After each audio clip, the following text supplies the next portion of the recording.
By 1511 CE, the shadow of Europe had reached the gates of Malacca. The Portuguese, under the command of Afonso de Albuquerque, were determined to capture the city. Their goal was clear: seize control of the Strait of Malacca and dominate the spice trade between Asia and Europe. Albuquerque had already conquered Goa in India, and now he looked eastward. To Portugal, Malacca was the key to riches beyond imagination. In July 1511, Albuquerque sailed into Malacca with a fleet of about 18 heavily armed ships and 1,200 soldiers. On board were European knights, armed with muskets, crossbows and cannons, weapons far more advanced than anything Malacca had faced before.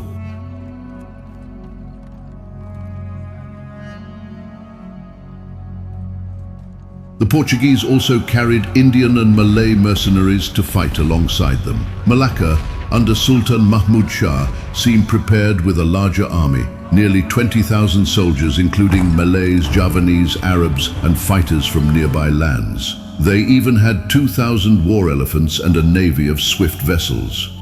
On paper, Malacca's strength was far greater, but numbers alone do not win battles. Albuquerque first demanded surrender, promising fair treatment if Malacca accepted Portuguese rule, but Sultan Mahmud Shah refused. To him, Malacca was not just a port. It was the heart of his people, his faith and his honor. Among the defenders was a young warrior named Razak, who gripped his kris with determination, knowing he fought not just for his homeland, but for the dreams and hopes of his family. The fighting began near the river.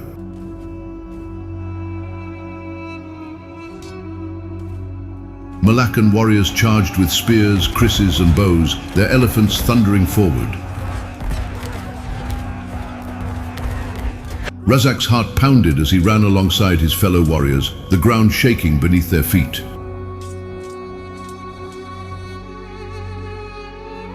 But the roar of European cannons broke them.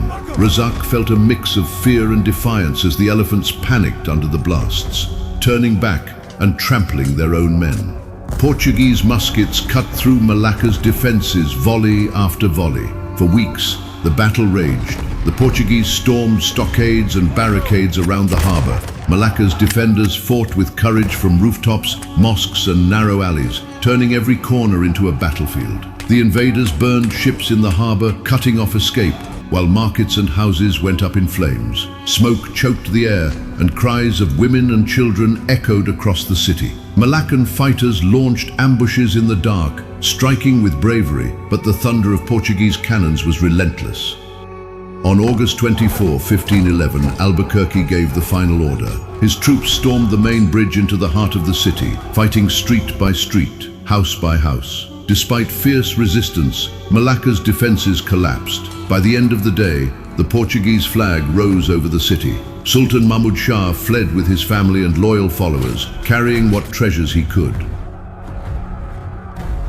Behind him, the once great city was looted, its mosques, markets and palaces stripped bare. Thousands were killed or enslaved. Portuguese accounts celebrated it as divine will. For the Malays, it was nothing less than tragedy, the end of their golden age. Yet even in defeat, Malacca's spirit did not die. The Portuguese now dictated the terms of trade between East and West, but the jewel they captured was scarred.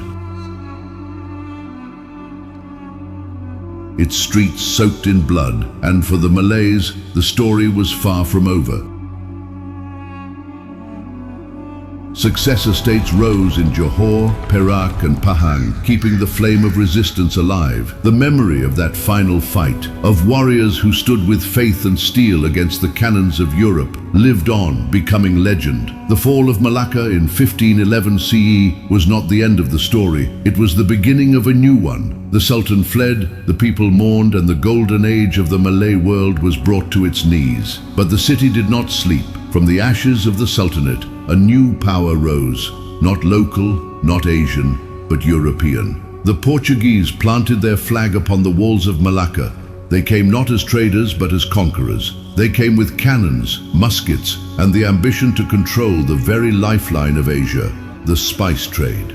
For 130 years, Malacca would remain under their shadow. The call to prayer still echoed in the mosques. The markets still bustled with life, but over it all stood the cross and cannons of Portugal. And so the question remains, how did the Portuguese rule? How did they shape Malacca after its fall? What battles did they fight, and how long did their grip truly last? This will be the story of our next chapter, a new documentary where we will uncover the rise of European colonialism in the Malay world, beginning with the Portuguese in Malacca.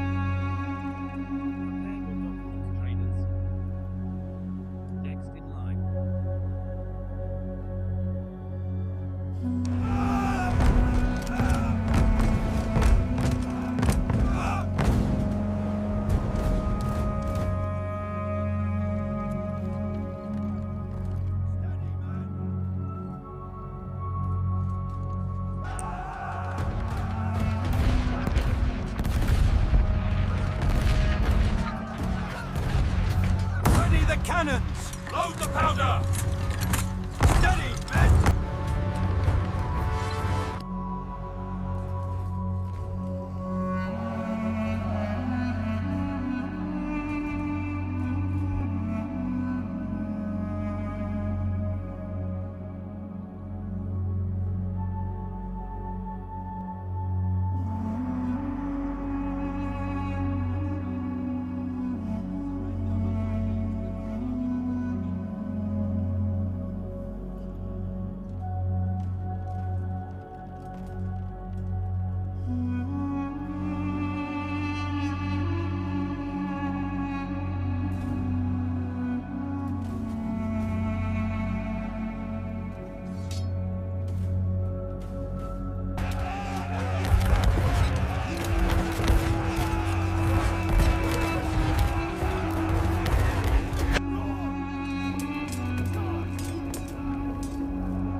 Attack! Or buckle!